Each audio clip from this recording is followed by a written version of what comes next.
À la une de ce journal, la population de Nouakchott réserve un accueil populaire au président de la République à l'occasion de son élection à la tête de l'Union africaine.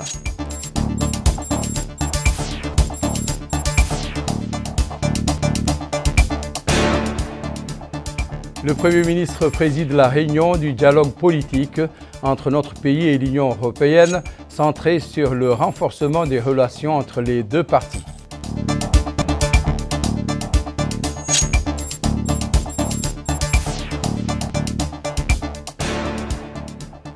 Le ministère de l'Intérieur et de la Décentralisation dément dans un communiqué les allégations attestant que la Mauritanie est partie pour être une partie alternative des migrants illégaux.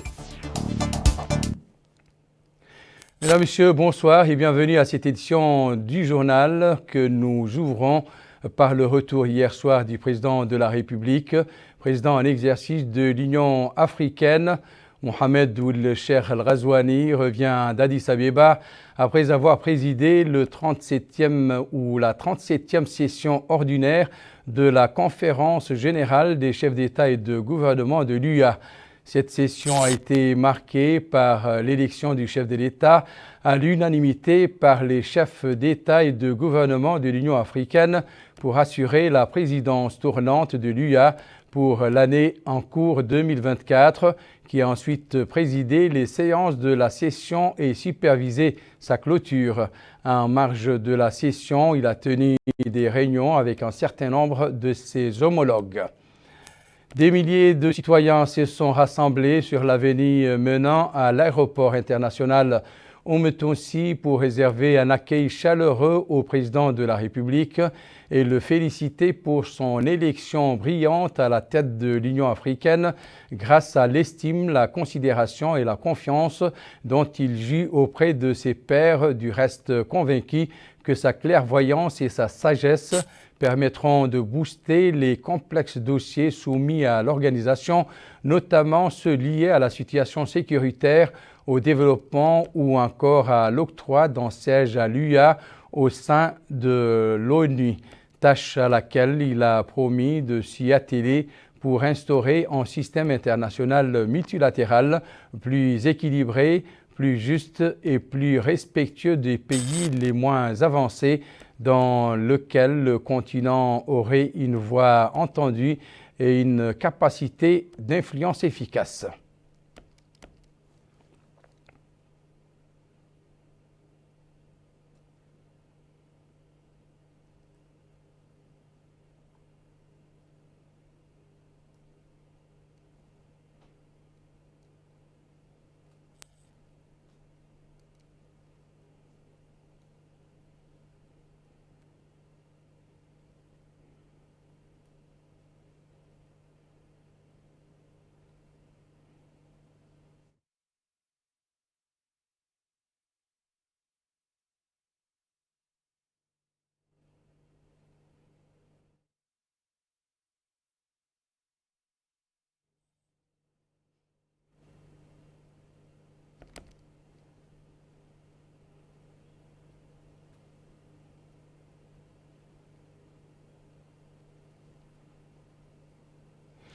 Outre l'élection du président de la République, le 37e sommet ordinaire de la conférence générale des chefs d'État et de gouvernement de l'UA a planché sur d'importants dossiers relatifs notamment à la réforme des institutions de l'organisation et de ses agences pour élever le niveau de leurs performances efficientes et efficaces.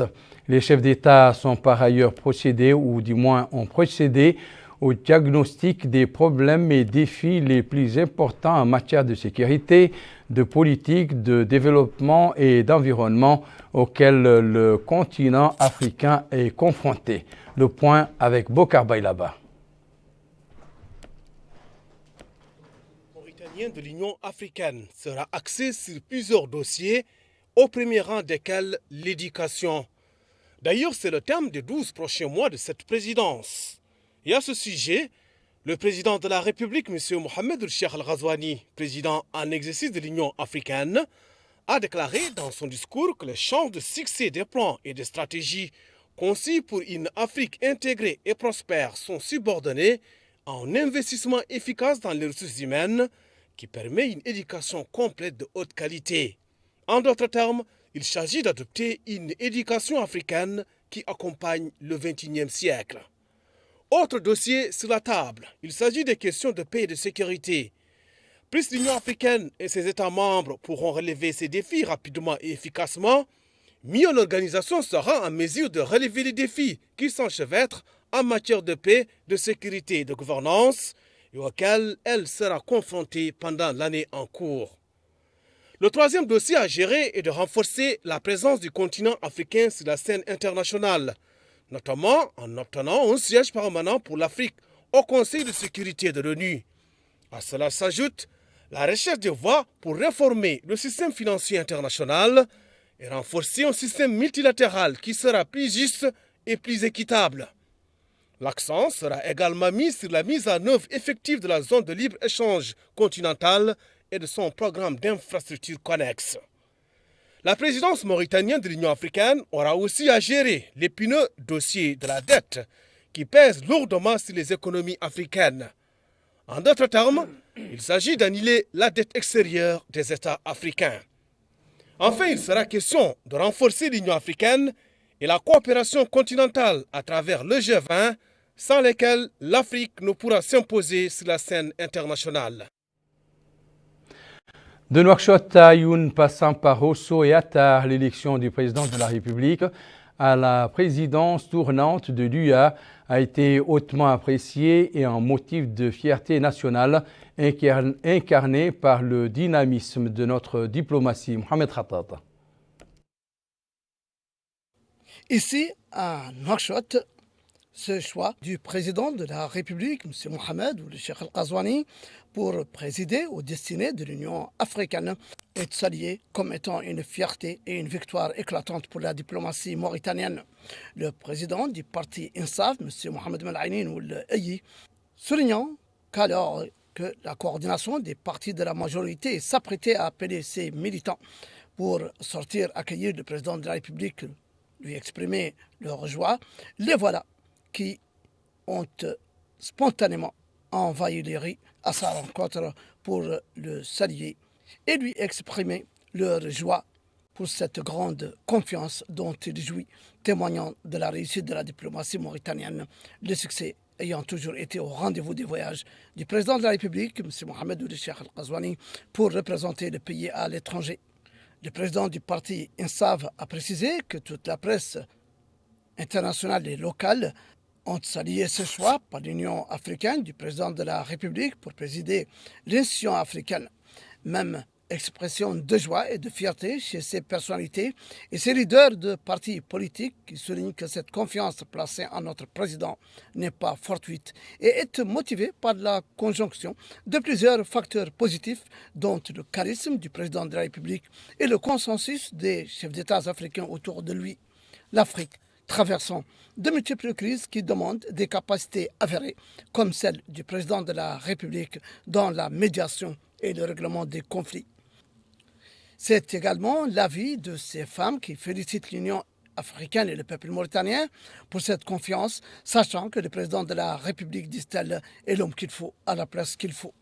Même son de cloche chez la jeunesse qui est venue clamer dans une ambiance de joie, d'enthousiasme, de fierté et de patriotisme son attachement au choix du président de la République, aux côtés des élus, des hommes politiques, des leaders d'opinion et des acteurs de la société civile, lesquels ont chacun déclaré que c'est une consécration et un grand acquis pour tous les Mauritaniens.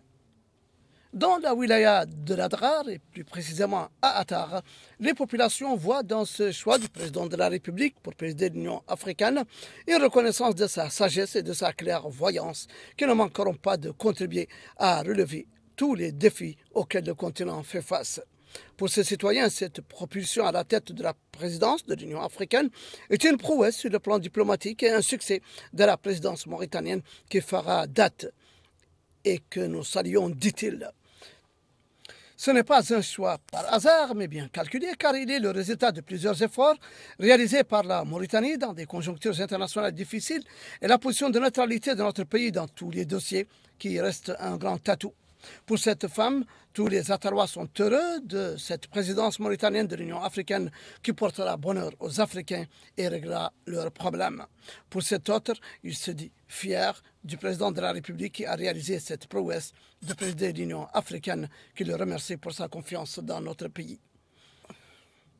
Dans la ville de Rosso, les populations sont aux anges et ne s'en cachent pas, comme ce jeune homme qui déclare que cette présidence de l'Union africaine, même si elle est tournante, résulte de critères de choix que la diplomatie mauritanienne a réussi à équilibrer pour l'emporter dans un climat pesant. Pour cette femme, ce choix du président de la République par l'Union africaine pour la diriger est une fierté pour les populations de Rosso, car le président de la République est très aimé ici, dit-elle. Pour celui-là, tous les Mauritaniens sont fiers et heureux de cette propulsion de notre président à la tête de l'Union africaine. Même enthousiasme chez ces autres Rossois qui affirment que cette élection prouve, si besoin en est, que la diplomatie mauritanienne pèse lourd. Dans la capitale du Hod el-Gharbi, Ayoun, les populations ont vite fait de réagir à ce choix du président de la République à la tête de l'Union africaine, affirmant qu'il traduit une consécration unanime du rôle distingué de la Mauritanie et des efforts inlassables du président de la République, M. Mohamed Cheikh Al-Ghazouani, à rassembler ses frères africains et à résoudre leurs différends. Pour cet activiste de la société civile, la Mauritanie est un pôle économique dynamique qui appelle à la paix, au vivre ensemble des peuples. Il a félicité le président de la République et le peuple mauritanien pour cette confiance et cette présidence tournante de l'Union africaine. Pour cet autre, c'est une fierté, car c'est une appréciation continentale qui témoigne des bonnes relations de la Mauritanie avec tous les pays, souhaitant au président de la République plein succès dans ses missions. Je vous le disais dans les titres, le Premier ministre Mohamed Bilal Massoud a présidé mardi à la primature la réunion ordinaire du dialogue politique entre la Mauritanie et l'Union européenne.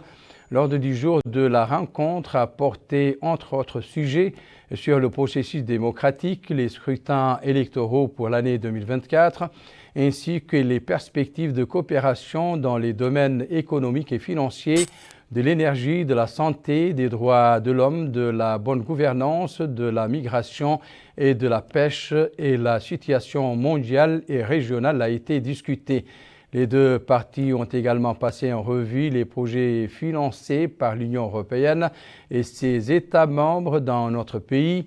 Les deux parties ont exprimé leur satisfaction quant à la qualité des relations mauritano-européennes, soulignant la nécessité de faire progresser le partenariat entre la Mauritanie et l'Union européenne vers davantage de raffermissement et d'efficacité.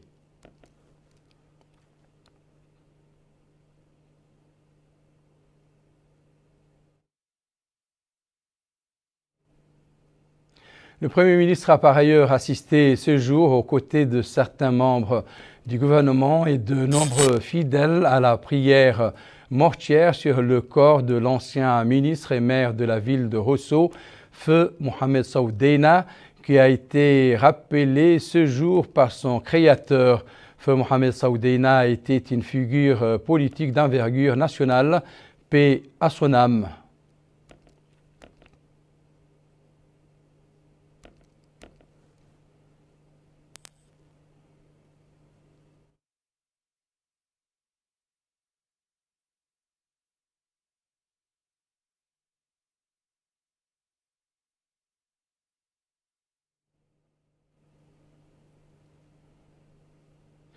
L'actualité nationale marquée par ailleurs ce mardi par la visite à Nouakchott de l'imam et prédicateur de la grande mosquée de la Mecque à la tête d'une délégation saoudienne. Il a, en compagnie du secrétaire général du ministère des Affaires islamiques et de l'enseignement originel, visité la mosquée Redouane dans la Mourata de Toujounine, Maïmounalou. Monsieur Daoud Sidi Oul-Amar Taleb, le ministre des Affaires islamiques et de l'enseignement originel, a reçu en audience la délégation saoudienne conduite par l'imam et prédicateur de la grande mosquée Cheikh, Dr Saleh ibn Abdallah ibn Mohamed ibn Hamid.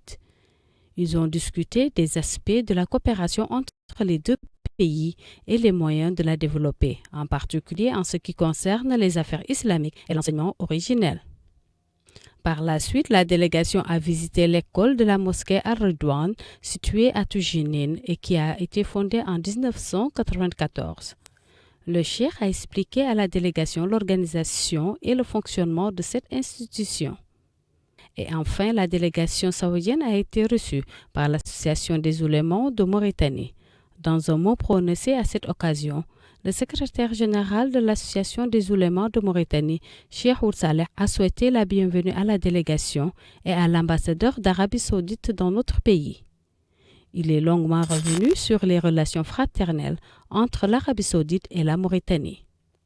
De son côté, Dr Saleh ibn Abdallah ibn Mohamed ibn Hamid a remercié l'Association des oulémas de Mauritanie pour l'accueil chaleureux dont il a été objet et est revenu sur le rôle joué par les oulémas de Chinguit dans la propagation du savoir.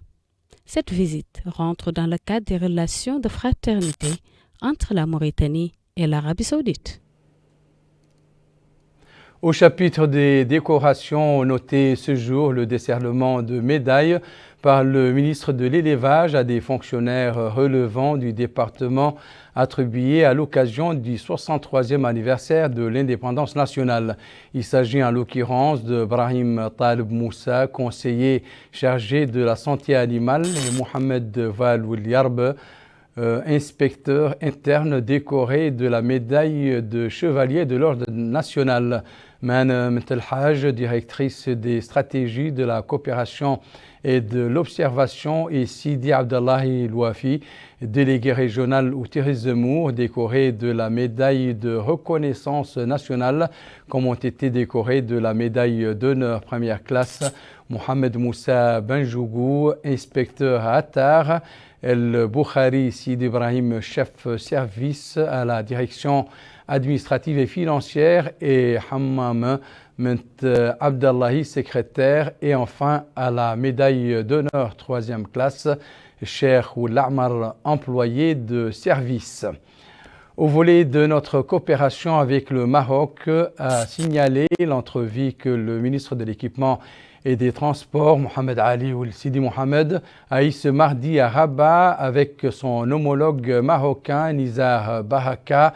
La rencontre a permis aux deux ministres de passer en revue les différents aspects de la coopération bilatérale entre les deux pays dans le domaine des équipements et des infrastructures de transport, insistant sur la nécessité d'activer et d'accélérer les travaux sur les projets conjoints en vue de mettre en œuvre la vision des dirigeants des deux pays et répondre aux aspirations des deux peuples frères. Les deux hommes ont chargé la commission technique mixte de travailler à la préparation des plans et accords nécessaires qui seront présentés et signés au cours des assises de la commission supérieure mixte de coopération lors de sa prochaine session.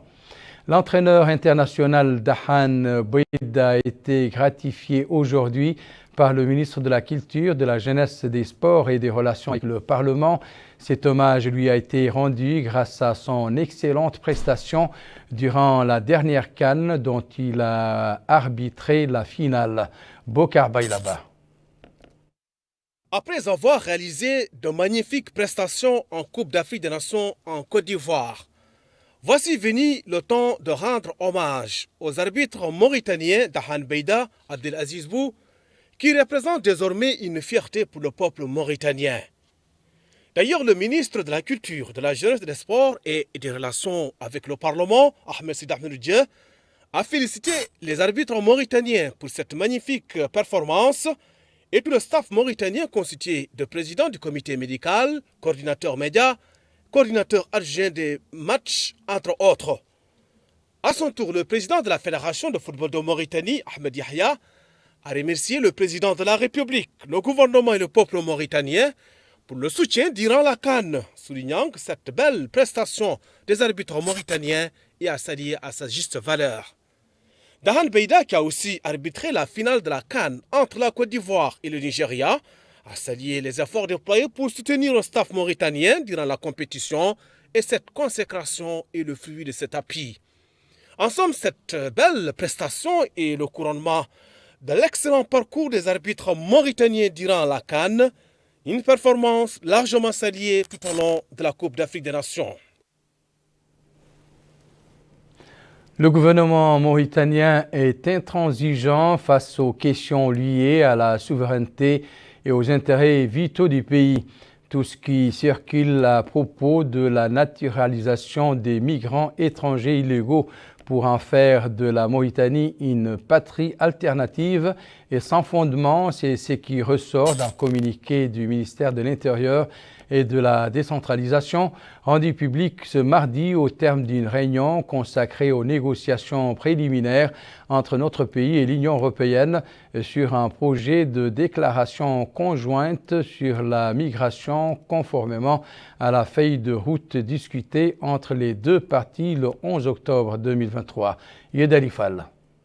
Le ministère de l'Intérieur et de la décentralisation a abrité lundi 19 février 2024 les négociations préliminaires entre la Mauritanie et l'Union européenne sur un projet de déclaration conjointe sur la migration conformément à la feuille de route discutée entre les deux parties le 11 octobre 2023. Le projet de document a été discuté au siège du ministère entre une délégation du pays dirigée par le secrétaire général du ministère de l'Intérieur et de la décentralisation et les membres des représentants des secteurs gouvernementaux concernés et une délégation de l'Union européenne dirigée par Mme Corina Ulrich et dont les membres sont Son Excellence M. William Jones, ambassadeur de l'Union européenne en Mauritanie et d'autres responsables de l'Union européenne. La discussion approfondie sur le document vise à rapprocher les points de vue sur ce qui peut servir de base d'un accord équilibré et équitable qui garantit le respect de la souveraineté et des intérêts communs des deux parties et qui est conforme aux conventions, règlements et lois en vigueur dans le cadre des traités et conventions internationaux dans le domaine des migrations. Les réunions sur l'étude et l'examen des termes dits documents vont se poursuivre textuellement dans les prochains jours, y compris ce qui sera examiné lors de la prochaine réunion ministérielle entre la Mauritanie et l'Union européenne, qui se tiendra dans la capitale Nouakchott le 7 mars, au cours de laquelle le document d'accord cadre entre la Mauritanie et l'Union européenne devrait être signé si une formule consensuelle est trouvée.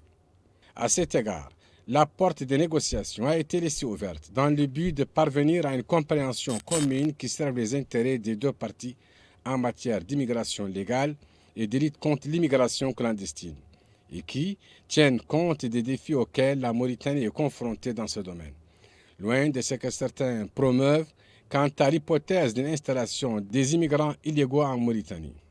Au moment où le gouvernement mauritanien affirme sa préoccupation pleine et permanente pour la souveraineté et les intérêts vitaux de la patrie, le ministère de l'Intérieur et de la décentralisation dément catégoriquement toutes les rumeurs sur la tendance à faire de la Mauritanie une patrie alternative pour l'installation, l'accueil ou l'hébergement des immigrants étrangers illégaux.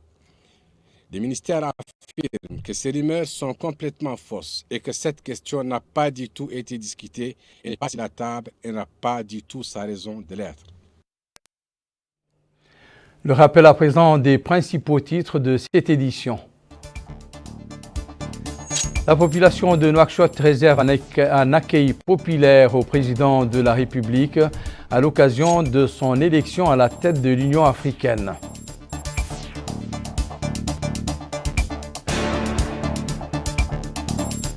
Le Premier ministre préside la réunion du dialogue politique entre notre pays et l'Union européenne centrée sur le renforcement des relations entre les deux parties.